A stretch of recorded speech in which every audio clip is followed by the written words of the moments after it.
ሰላም ውድ የቻናላችን ቤተሰቦች እንደምን ከረማችሁ? በያላችሁበት ሰላምና ጤና ለእናንተ ይሁን እያልኩኝ ወደ ዛሬ የትምህርት ቪዲዮአችን በደስታ እጋብዛችኋለሁ ማለት ነው። በተከታታይ የሞራል ኤንድ ሲቪክስ ኤዱኬሽን ቻፕተር 4 ትምህርታችን ባለፈው ስለ ስቴት ወይንም ደግሞ ስለ መንግስት ምንነት አራት ዋና ዋና ኤሌመንቶች ቴሪቶሪ፣ ፖፑሌሽን፣ ገቨርንመንት፣ ሶቨሬኒቲ እና ደግሞ ስለ ሪኮግኒሽን በሰፊው ተመልክተን እንደነበር ይታወሳል ማለት ነው። ዛሬ ደግሞ እጅግ በጣም ወሳኝ ፈተና ላይ የሚመጡ ስለ ሮል ኦፍ ስቴት የመንግስት ሚናዎች ወይንም ደግሞ አይነቶች እናያለን ማለት ነው። እስከ ቪዲዮ መጨረሻ ድረስ አብራችሁን ቆዩ። ለፈተናችሁ የሚሆኑ እጅግ ግልጽ የሆነ ማብራሪያ ታገኙበታላችሁ ማለት ነው። ከመጀመራችሁ በፊት ግን ለቻናሉ አዲስ የሆናችሁ ሰብስክራይብ ማድረጋችሁን እንዳትረሱ፣ ቪዲዮውን ላይክ በማድረግ ለሌሎች ተማሪዎች እንዲደርስ አግዙን። አሁን ቀጥታ ወደ ትምህርቱ እንሄዳለን ማለት ነው። ዘ ሮል ኦፍ ስቴት እንግዲህ የመንግስት ሚና እናያለን ማለት ነው። ዛሬ ዘ ሮል ኦፍ ስቴት among the different role states form that have developed are the following እንግዲህ በዓለማችን ላይ መንግስታት የሚያወቃቅራቸውና እንደየህዝብናቸው የተለያየ ሮል አላቸው፣ የተለያየ ሚና አላቸው ማለት ነው። ዋናዎቹ እንግዲህ እዚህ ጋር ተቀምጠዋል። እነሱን ዲቴል የምናይ ይሆናል ማለት ነው። የመጀመሪያው ሚኒማል ስቴት ነው ወይንም ደግሞ አነስተኛ ዝቅተኛ የመንግስት ሚና የምንለው ነው። ሁለተኛው ደግሞ ዴቨሎፕመንታል ስቴት የምንለው ነው ወይም ሶሻል ዲሞክራቲካል ስቴት ዲሞክራቲክ መንግስት የምንለው ሶሻል ዲሞክራቲክ ስቴት፣ ኮሌክቲቫይዝ ስቴት የጋራ ኮሌክቲቫይዝድ የሆነ መንግስት፣ ቶታሊታሪያን ስቴት ወይም ደግሞ አምባገነን መንግስት የምንለው፣ ሪጅናል ስቴት ሃይማኖታዊ መንግስት የምንላቸው እነዚህን በሙሉ ዲቴል እናያለን ማለት ነው። ዴቨሎፕመንታል ስቴት፣ ሶሻል ዲሞክራቲክ ስቴት፣ ኮሌክቲቫይዝ፣ ቶታሊታሪያን ስቴት፣ ሪጅናል ስቴት የሚሉትን ዲቴል የምናይ ይሆናል ማለት ነው። ስለዚህ አሁን ቀጥታ ወደ ሚኒማል ስቴት እንገባለን ማለት ነው። ሚኒማል ስቴት የምንለው ነገር ምንድን ነው? ሚኒማል ስቴት እንግዲህ አነስተኛ መንግስት ስንል ምን ማለታችን ነው የሚለውን እናያለን። ሚኒማል ስቴት is a state aimed to ensure individual enjoy a widest realm of freedom። እንግዲህ ሚኒማል ስቴት የምንለው የመንግስት ምንድን ነው ማለት ነው? በቃ ጣጣቸውን ራሳችሁ ጨርሱ ነው። በቃ ጣጣቸውን ራሳችሁ ምን አድርጉ ጨርሱ፣ እኔ ጣልቃ አልገባም የሚል አይነት ነው ማለት ነው ሚኒማል ስቴት የምንለው ማለት ነው። እንግዲህ ዋናው ዓላማው ምንድነው? የግለሰቦችን ነፃነት እንዳይጣስ መጠበቅ ነው ማለት ነው። ሚኒማል ስቴት የምንለው rooted in social contract theory ሶሻል ኮንትራክት ቲዮሪ መሰረቱ ምንድነው ስንል የመጀመሪያው ምንድነው ማህበራዊ ውል ወይም ደግሞ ሶሻል ኮንትራክትስ ቲዮሪ ላይ የተመሰረተ ነው ማለት ነው። ሶሻል ኮንትራክትስ ቲዮሪ ላይ and the value of the state is to constrain human behavior and prevent individual violating on right and liberty of others። እንግዲህ የመንግስት ፋይዳ ምንድነው? የሰው ልጅ ባህሪ ገደብ እንዲኖረውና አንዱ የሌላውን መብት እንዳይጋፋ መከላከል prevent individual violating on the right and liberties of others and the state is merely a protective body መንግስት እንግዲህ ልክ እንደ ምንድነው ዘበኛ ጥበቃ ብቻ ያደርጋል ማለት ነው። ሚኒማል ስቴት እንደ ዘበኛ ማለት እንደ ጥበቃ ነው ማለት ነው። protective body መንግስት እንደ ጠባቂ ነው ማለት ነው። ሚኒማል ስቴት it is called function being to provide a framework of peace and social orders። እንግዲህ ዋና ተግባር ምንድነው? ሰላምና ማህበራዊ ስርዓት እንዲኖር ምቹ ሁኔታ መፍጠር ነው ማለት ነው። it is a framework of peace and social order right? ሰላምና ማህበራዊ የሆነ ስርዓት እንዲኖር ምቹ ሁኔታ መፍጠር ነው ማለት ነው። በዚህ ሚኒማል ስቴት የምንለው use a famous smile the state acts as a night watchman። ይህ ጆን ሎክ እንደሚለው ይህ መንግስት የሌሊት ምንድነው አለ ዘበኛ ነው። ናይት ዋችማን ሶስት ዋና ዋና ስራዎች ብቻ አሉት ነው። the minimal or night Weizmann state with three core function ሶስት ዋና ዋና ፈንክሽኖች አሉት ነው የሚለን ማለት ነው። የመጀመሪያው first state exists to maintain domestic order ማለት የመጀመሪያው የሀገር ውስጥ ሰላምን መጠበቅ domestic order ነው። የሀገር ውስጥ ምን መጠበቅ? ሰላምን መጠበቅ። ምን ማለት ነው የሀገር ውስጥ ሰላምን መጠበቅ? አንድ ምሳሌ ልስጣቸው። የሀገር ውስጥ ሰላምን መጠበቅ ልክ እንደ ዩኒቨርሲቲ የካምፓስ ፖሊሶች ታውቃላችሁ። ልክ እንደነሱ አስቧቸው፣ እንደነሱ አስቡ። እነሱ የካምፓስ ፖሊሶች ማለት ነው። ካፌ ውስጥ ምን እንደምትበላ ግሬድ ስንት እንደሆነ ወይም ደግሞ ፍቅረኛ መያዝን እንደዚህ ግድ አይሰጣቸውም ማለት ነው። የካምፓስ ፖሊሶች ስራቸው ምንድነው? ካፌ ውስጥ ግርግር እንዳይፈጠር፣ ጸብ እንዳይፈጠርና ተማሪው ተረጋግቶ እንዲተኛ ጥበቃ ማድረግ ብቻ ነው ማለት ነው። ማድረግ ብቻ ነው።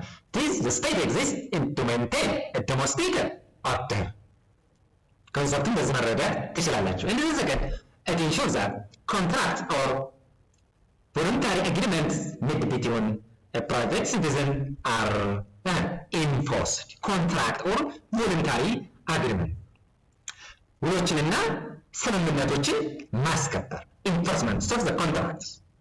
ለዚህ ደግሞ አሁንም አንድ ምሳሌ ልስጣችሁ። ዘሰከ ከዩኒቨርሲቲ ነው አሁንም ምሳሌ መስጠታችሁ በደንብ አንደርስታንድ እንደሆነላችሁ ማለት ነው። ለምሳሌ አንተ ከጓደኛህ ጋር የሆነ ስምምነት ብትፈጥሩ ዶርም ላይ ማለት ነው። ለምሳሌ እኔ ዶርም ውስጥ የቆሸሸ ልብስን አጥባለሁ፣ አንተ ደግሞ ምሳ ጋብዘኝ ብለህ ብትስማማና ጓደኛህ ግን ምሳውን ሳይጋብዝህ ቢቀር ምን አድርጋችኋል ማለት ነው? ስምምነታችሁን ምን አድርጋችኋል? አፈሳችኋል። ስምምነታችሁን አፈሳችኋል። ልትጣሉም ትችላላችሁ ምናልባት ማለት ነው። በዚህ ውስጥ መንግስት ምን ያደርጋል? ሚኒማል ስቴት ነው እያወራን ያለነው። መንግስት ውል አፈሳልና ክፈለው ብሎ ዳኝነት ይሰጣል ማለት ነው። እናንተ ኮንሰፕቱን እንዲተረዱት ነው። ዳኝነት ይሰጣል ማለት ነው። ነገር ግን መጀመሪያውንም እንድትስማሙ አላስገደዳችሁም። መንግስት ያን ነገር እንድትስማሙ አላስገደዳችሁም ማለት መብቱ የማን ነው ማለት የእናንተ ነው ማለት ይህ ነው። ensure that contract or voluntary agreement made between private citizens are enforced የምንለው በዚህ ኮንሰፕት መረዳት ትችላላችሁ። ሶስተኛው it provide protection against external attack protection against ምን external attack ማለት ከውጭ ጥቃት መከላከል protection against ምን external attacks። አሁንም አንድ ምሳሌ ከዚህ ከዩኒቨርሲቲ ልስጣችሁ ማለት ነው። ለምሳሌ እናንተ በግቢ ውስጥ እያላችሁ ከሌላ ዩኒቨርሲቲ ሊሆን ይችላል ከሌላ ቦታ የመጡ ሰዎች ወይም ተማሪዎች ሊሆኑ ይችላል እዛ በካምፓስ ውስጥ እያላችሁ እናንተን ሊጎዱ ወይም ደግሞ የሆነ ነገር ሊያደርጉ ቢመጡ መንግስት ወይም ደግሞ ዩኒቨርሲቲው ምን ያደርጋቸዋል? መጥቶ ምን ይታደጋቸዋል ማለት ነው። እንዲህ ይከላከልላቸዋል ማለት ነው። ራይት ይከላከልላቸዋል ማለት ነው። እንግዲህ በዚህ አነስተኛ መንግስት ወይም ሚኒማል ስቴት ስርዓት ውስጥ የመንግስት ተቋማት የሚባሉት ፖሊስ፣ ፍርድ ቤትና መከላከያ ብቻ ናቸው ማለት ነው። እዚህ ጋር ምንላችኋል?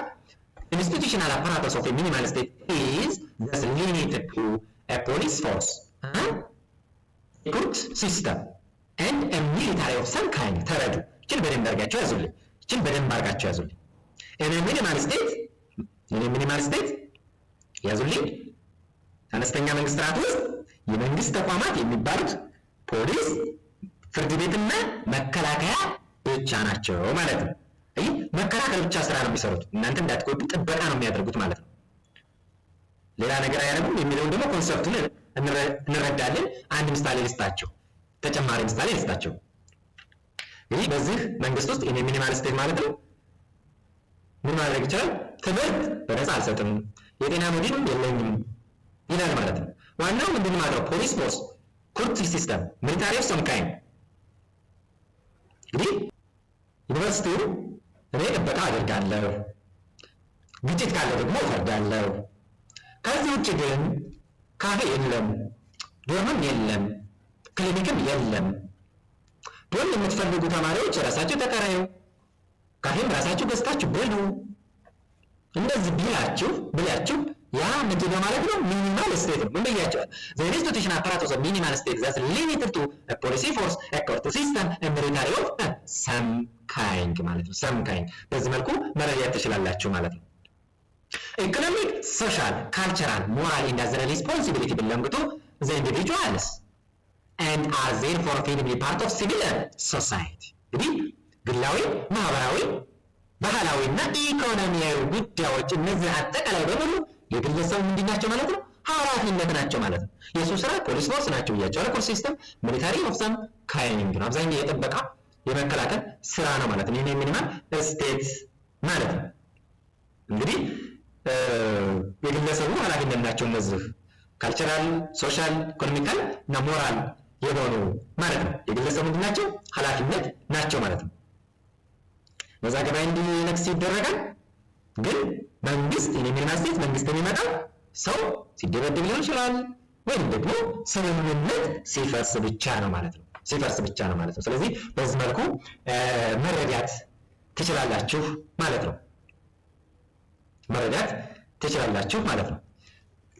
አሁን ደግሞ ወደ ዴቨሎፕመንታል ስቴት እንገባለን። ዴቨሎፕመንታል ስቴት የምንለው ምንድን ነው? ልማታዊ መንግስት ስንል ምንድን ነው ወደሚለው ማለት ነው።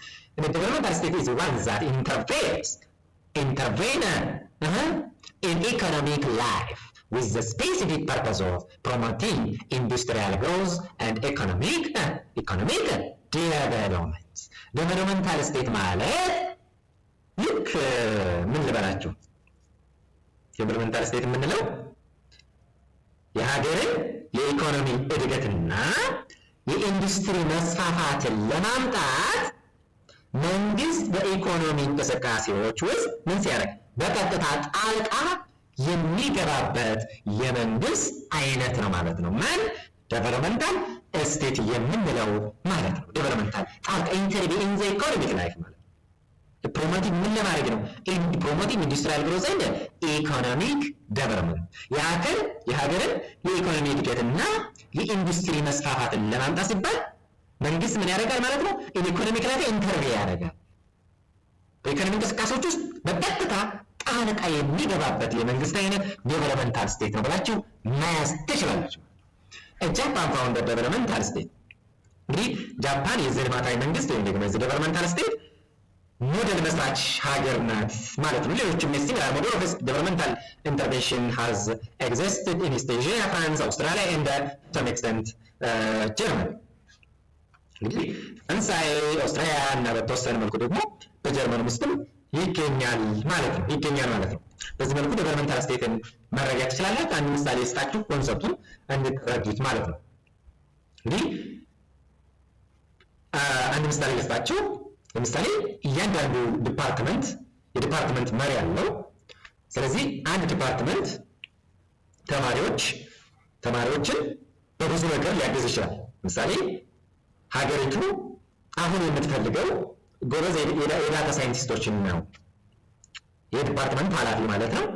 ሀገሪቱ አሁን ላይ የምትፈልገው ጎበዝ የዳታ ሳይንቲስቶችን ነው ብሎ ተማሪዎቹ የተለየ የሆነ ላፕቶፕ እንዲያገኙ፣ የኢንተርኔት ፓኬጅ እንዲቀርብላቸው፣ ለሌት ድረስ 6 ሰዓት ድረስ እንዲያጠኑ፣ እነዚህና ሌሎችም ነገሮችን ቢመራቸው ያ ዲፓርትመንት ምንድነው ማለት ነው? ልማታዊ ነው ማለት ነው።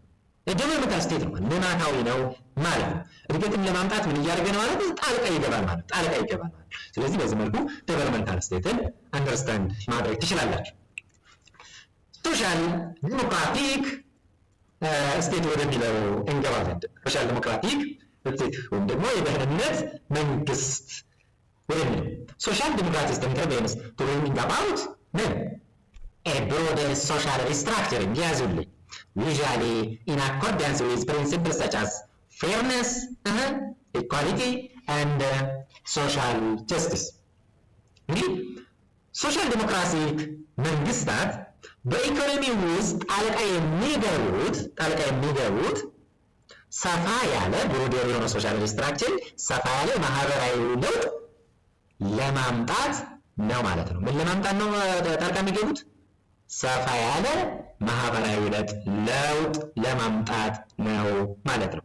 ይህም ደግሞ ፌርነስ በፍትሃዊነት፣ ኢኳሊቲ በእኩልነት እና ደግሞ ሶሻል ጀስቲስ በማህበራዊ ፍትህ መርሆች ፕሪንሲፕልስ ላይ የተመሰረተ ነው ማለት ነው። በእነዚህ ላይ የተመሰረተ በፌርነስ በኢኳሊቲ እና ሶሻል ጀስቲስ ላይ እነዚህ መርሆች ላይ የተመሰረተ ነው ማለት ነው።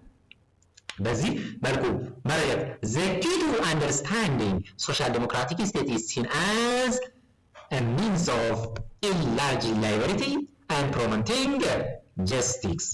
ምንድነው የሚለው ዋናው ቁልፍ ነጥብ the key to understanding social democratic state ዋናው ቁልፍ ነጥብ መንግስት የሰው ልጅ ነፃነት የሚያሰፋበት እናስ ፍትህን የሚያሰፍንበት መንግስት ተደርጎ መታየቱ ነው ማለት ነው። ዋናው ቁልፍ ወይም ደግሞ the key to understanding social democratic state ማለት ነው። It focuses less upon the generalization of wealth and more on equitable or just distribution of wealth። እንግዲህ ትኩረቱ ምንድነው ማለት ነው? የሶሻል ዲሞክራቲክ ሀብት በማምረት ላይ ሳይሆን generalization of wealth less upon the generation of wealth ያለውን ሀብት በፍትሃዊነት በማከፋፈል ላይ ነው ማለት ነው። more on equitable or just distribution of wealth በፍትሃዊነት በማከፋፈል ላይ ነው ማለት ነው። in practice it attempts to eradicate poverty and reduce social inequality። እንግዲህ በተግባር in practice ድህነትን ለማጥፋት eradicate poverty እና ደግሞ ማህበራዊ ያለመመጣጠንን ሶሻል ኢንኢኳሊቲን ለመቀነስ ይሞክራል ማለት ነው። The social democratic state is the ideal of both modern liberals and democratic socialists። እንግዲህ ይህ የመንግስት አይነት ለዘመናዊ ሊበራሎች እና ደግሞ ለዲሞክራቲክ ሶሻሊስቶች ተመራጭ ሞዴል ነው ማለት ነው። ተመራጭ የሆነ ሞዴል ሊበራል እና ዲሞክራቲክ ሶሻሊስት ለእነዚህ ምንድን ነው ማለት ነው? ተመራጭ የሆነ ሞዴል ነው ማለት ነው። ማን ነው? ሶሻል ዲሞክራቲክ ስቴት ማለት ነው። ሶሻል ዲሞክራቲክ ስቴት ለምሳሌ ዝም ብሎ ኮንሰፕቱ የሚገባችሁ አንድ ምሳሌ ልስጣችሁ። ለምሳሌ እንደ ምሳሌ ነው የምሰጣችሁ፣ ኮንሰፕቱን እንድትረዱት ነው። የግቢ ካፍቴሪያ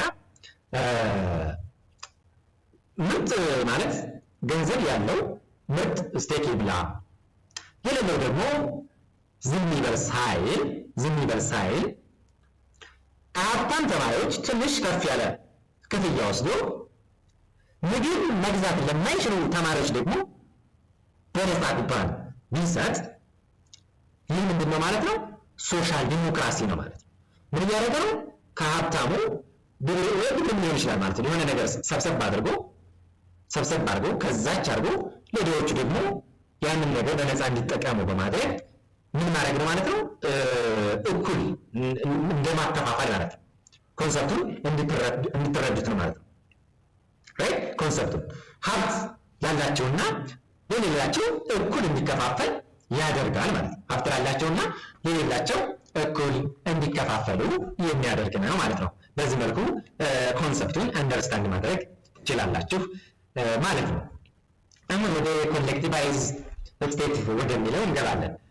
ኮሌክቲቫይዝ የጋራ መንግስት ስንል እንግዲህ ምንድን ነው የሚለው እናያለን። ኮሌክቲቫይዝ ስቴት is arranged entirely ምን of economic life under state control። እነዚህ መንግስታት እንግዲህ ምንድን ነው የሚያደርጉት? አጠቃላይ የኢኮኖሚ ህይወትን ሙሉ ለሙሉ በመንግስት ቁጥጥር ስር ያደርጋል ማለት ነው። ማን? የኮሌክቲቫይዝ ስቴት በመንግስት ቁጥጥር ስር ያደርጋል ማለት ነው። ስቴት ኮንትሮል the best example of such a state where USSR እንግዲህ ለዚህ ትልቅ ምሳሌ የሚሆነው የቀድሞ ሶቪየት ህብረት ነው። USSR ሶቪየት ህብረት ምሳሌ ይሆናል ማለት ነው። this sought to abolish private enterprise altogether። እንግዲህ እነዚህ መንግስታት የግል ድርጅቶችን ፕራይቬት ኢንተርፕራይዝ ሙሉ ለሙሉ በሙሉ ምን ያደርጋሉ? ለማጥፋት ይጠራሉ ማለት ነው። አቦሊሽ ፕራይቬት ኢንተርፕራይዝ ኦልቱጌዘር ይሄን ለማድረግ ይጠራሉ ማለት ነው። and set up centrally planned economics administered by a network of economic minister and planning committee። እና ደግሞ በምትኩ ደግሞ በማዕከላዊ መንግስታት የሚታቀዱ ፕላን የሆኑ ኢኮኖሚዎችን ይዘረጋሉ ማለት ነው። እንግዲህ እነዚህ ትእዛዝ ሰጪ ኢኮኖሚስቶች ወይም ኮማንድ ኢኮኖሚክስ የሚመሩት በኮሚኒስት ፓርቲ የበላይ አካላት በሚወርዱ ጥብቅ በሆኑ መመሪያዎች ነው ማለት ነው። እዚህ ጋር ይላቸዋል ኮማንድ ኢኮኖሚክስ were therefore established that were organized through a system of directive planning that was ultimately controlled by the highest organ of the communist ምን ያዙልኝ ይችል the communist party። እነዚህ ትእዛዝ ሰጪ ኢኮኖሚክስ ኮማንድ ኢኮኖሚክስ የሚመሩት በኮሚኒስት ፓርቲ የበላይ አካላት በሚወርዱ ምንድነው ማለት ነው ጥብቅ በሆኑ መመሪያዎች ነው ማለት ነው።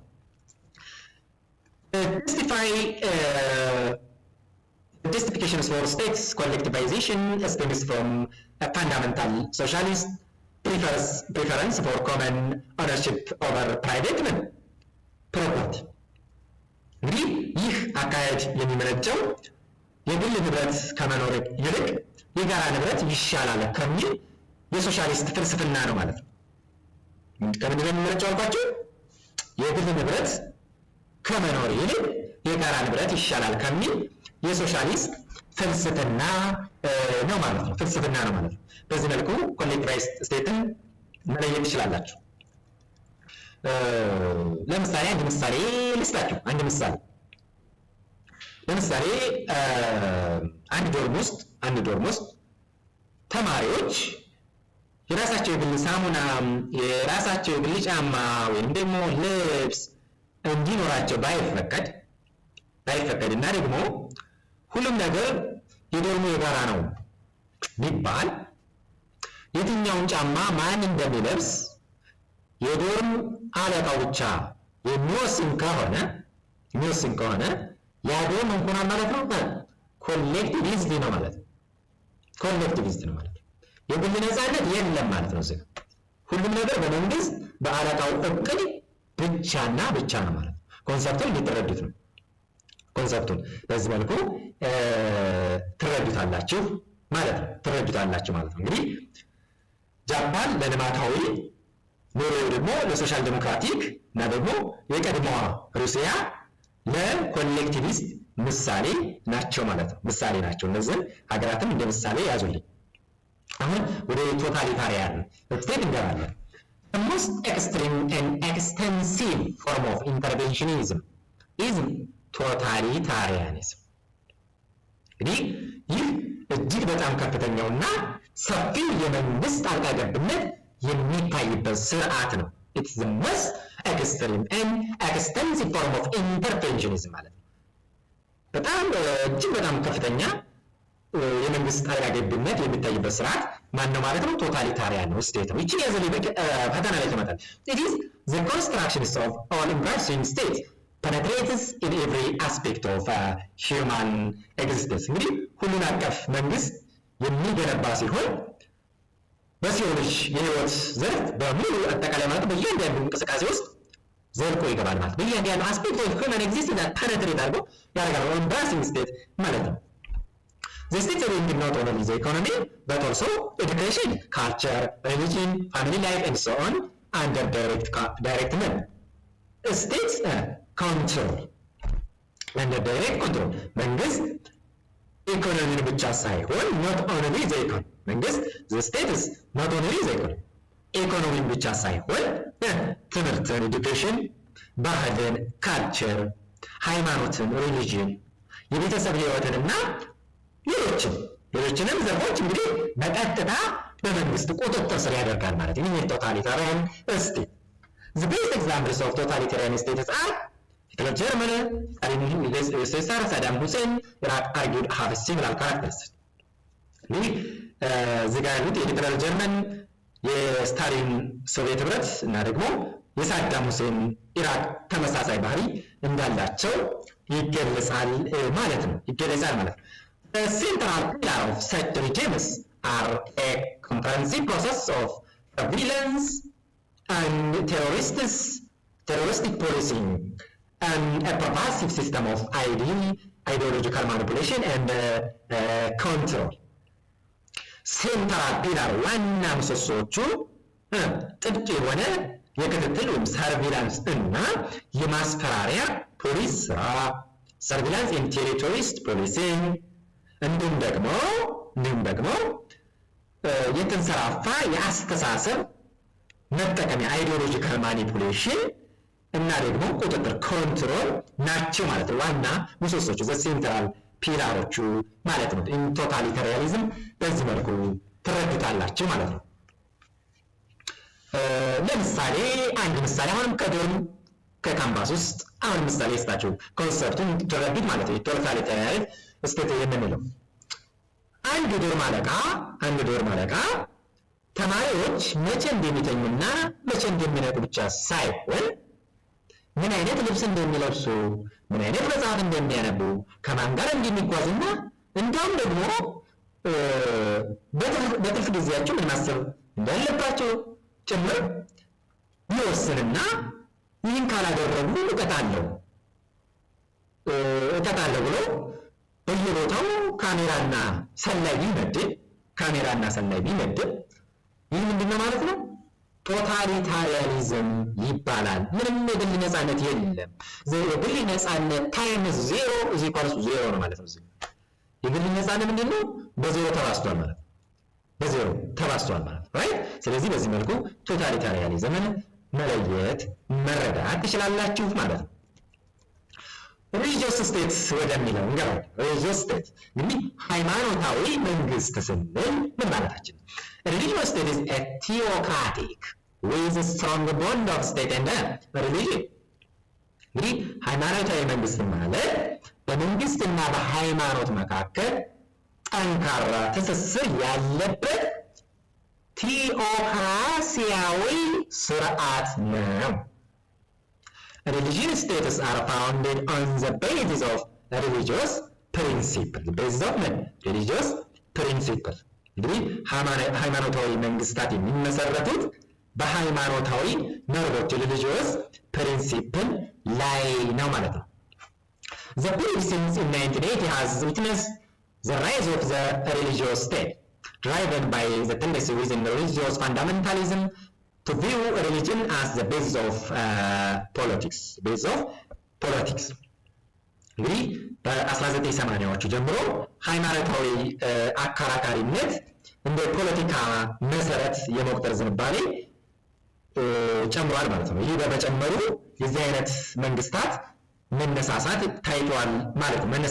It is the rise of the religious state that driven by the tendency within the religious fundamentalism to view religion as the basis of politics ማለት ነው። ይህ ሁኔታ እንግዲህ በፓኪስታን በኢራንና በስሪላንካ የታየው የእስልምና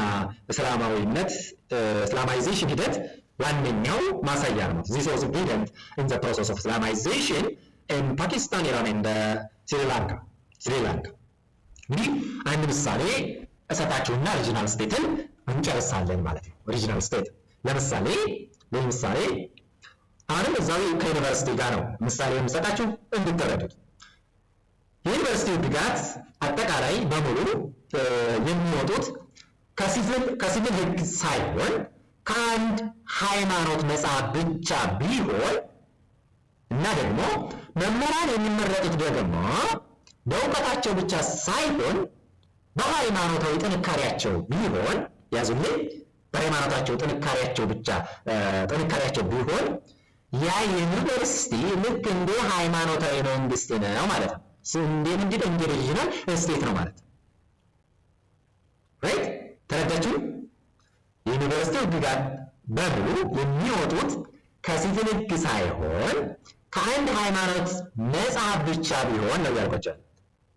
እና ደግሞ መምህራን የሚመረጡት በእውቀታቸው ብቻ ሳይሆን በሃይማኖታዊ ጥንካሬያቸው ቢሆን የዩኒቨርሲቲ ልክ እንደምንድን ነው ማለት ነው? እንደ ሃይማኖታዊ መንግስት ነው ማለት ነው። እንደ ሪጂናል ስቴት ነው ማለት ነው። ስለዚህ በዚህ መልኩ ሪጂናል ስቴትን ምን ማለት ትችላላችሁ ማለት ነው?